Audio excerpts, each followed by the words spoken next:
జై శ్రీమన్నారాయణ. ప్రియ భగవద్బంధువులారా, చాలామంది శారీరకంగా ఆరోగ్యంగా ఉన్నప్పటికీ కూడా మానసికమైనటువంటి బాధలతో ఎవరైతే ఉంటారో ఆ మానసికమైనటువంటి బాధ శరీరం మీద కూడా చూపించి శరీరం కూడా క్షీణిస్తుంది. మరి మనస్సు అనేది మన ఆధీనంలో ఉండాలి అనంటే మనస్సుకి కారకుడు చంద్రుడు. చంద్రుడు శాంతిస్తేనే మనస్సు మన ఆధీనంలో ఉంటుంది. మరి చంద్రుడు ఎప్పుడైతే జాతకరీత్యా సక్రమంగా లేడో, చంద్రుడి యొక్క అనుగ్రహం మనకి లేదో, అప్పుడు మానసికమైనటువంటి రుగ్మతలన్నీ కూడా ఏర్పడుతూ ఉంటాయి. మానసికమైనటువంటి రుగ్మత ఎప్పుడైతే ఏర్పడుతుందో అది కరోనా వ్యాధి కన్నా ప్రమాదకరమైంది. చింతా సమం నాస్తి శరీర శోషణం అని సంస్కృతంలో ఒక వాక్యం ఉంది. అంటే లోపల ఉండేటువంటి చింత ఏదైతే ఉందో, బాధ, అది శరీరాన్ని శుష్కింపజేస్తుంది. మరి ఆ చంద్రుడి యొక్క అనుగ్రహం మనకు కలిగితే మానసికమైనటువంటి ప్రశాంతత ఏర్పడుతుంది.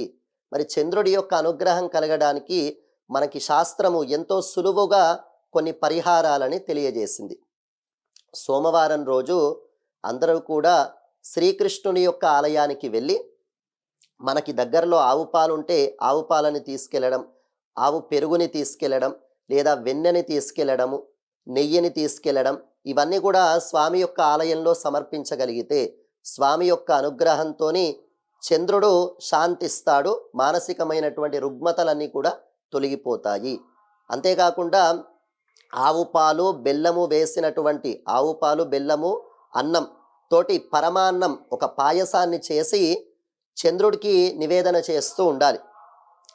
ప్రత్యేకించి పౌర్ణమి రోజు సాయంకాలం 6:30 ఆ సమయంలో మనం సాయంకాలం స్నానం చేసి ఇంట్లో దీపారాధన చేసుకున్న తర్వాత చక్కటి పాయస అన్నాన్ని చేసి, ఆవు పాలతోని బెల్లంతోని పాయస అన్నాన్ని చేసి మంచి ఆవు నేతిని అందులో వేసి పౌర్ణమి చంద్రుడి దగ్గర మనం కూర్చొని ఆ చంద్రుడి యొక్క కిరణములు పడే విధంగా ఉండి, మనకి ఎవరైతే ఇష్టదైవం ఉన్నారో, కులదైవం ఉన్నారో వారిని చంద్రుని లోపల మనం ధ్యానం చేయాలి. వెంకటేశ్వర స్వామి అనుకోండి, ఆ చంద్రుడిని మనం చూస్తూ చంద్రుడి లోపల అంతర్యామిగా వెంకటేశ్వర స్వామి ఉన్నట్టుగా మనం ధ్యానం చేస్తూ, దానికి సంబంధించినటువంటి వెంకటేశ్వర స్వామికి ఓం నమో వెంకటేశాయ, ఓం నమో వెంకటేశాయ, ఓం నమో వెంకటేశాయ, లేదా నరసింహస్వామి అయితే ఓం నమో నారసింహాయ, ఓం నమో నారసింహాయ, ఓం నమో నారసింహాయ, ఇలా మన ఇష్టదైవాన్ని ధ్యానం చేస్తూ ఆ మంత్రాన్ని జపం చేస్తూ మనం ఆ పాయస అన్నాన్ని చంద్రుడి ముందు పెట్టాలి. అంటే చంద్ర కిరణాలు పడే విధంగా మూత పెట్టకుండా మూత తీసి పెట్టాలి. ఆ చంద్రుడి యొక్క కిరణాలు బాగా ప్రసరించి సుమారుగా మనకి 1 గంట 2 గంటల వరకు మనకి ఓపిక ఉన్నంత వరకు అక్కడ ధ్యానం చేసుకోవడము, కాస్త జపం చేయడము, ఇలా చేయగలిగి ఆ పాయసాన్నాన్ని తీసుకోగలిగితే అప్పుడు చంద్రుడికి సంబంధించినటువంటి అన్ని రకాల దోషాలు తొలగిపోయి మానసికమైనటువంటి ప్రశాంతత మనకి ఏర్పడుతుంది.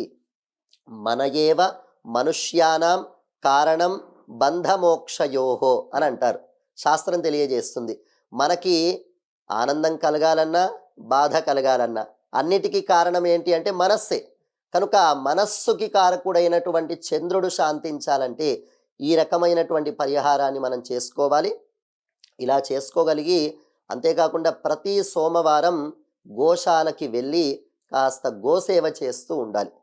గోసేవ చేయడము, అక్కడ గోసేవ చేయడానికి ఎవరైతే ఉన్నారో వారికి యథాశక్తిగా ఆ గోవుకి సంబంధించినటువంటి గ్రాసానికి సంబంధించినటువంటి ఎంత అవుతుందో, మనకి ఉన్నటువంటి శక్తికి మించి కాకుండా ఎంత శక్తి ఉందో అంత ధనాన్ని ఇవ్వడం, కాస్త గోసేవ చేసుకుంటూ గోశాలలో గడపడం, ఇలా చేసుకోగలిగితే మానసికమైనటువంటి అన్ని రకాల రుగ్మతలు తొలగిపోతుంది. చంద్రుడి యొక్క అనుగ్రహంతో మానసికమైనటువంటి స్థైర్యం మనకి కలుగుతుంది, ధైర్యం మనకి కలుగుతుంది. జీవితంలో ప్రశాంతంగా మనకి ముందుకు వెళ్ళగలిగినటువంటి యోగ్యత మనకి ఏర్పడుతుంది. కనుక అంతా కూడా చంద్రగ్రహ దోషం ఉన్నటువంటి వారు, మానసికమైనటువంటి ప్రశాంతత లోపించిన వారు ఈ పరిహారాన్ని చేసుకోండి. ఆ పరమాత్మ యొక్క అనుగ్రహంతో మానసికమైనటువంటి ప్రశాంతతని పొందండి. జై శ్రీమన్నారాయణ.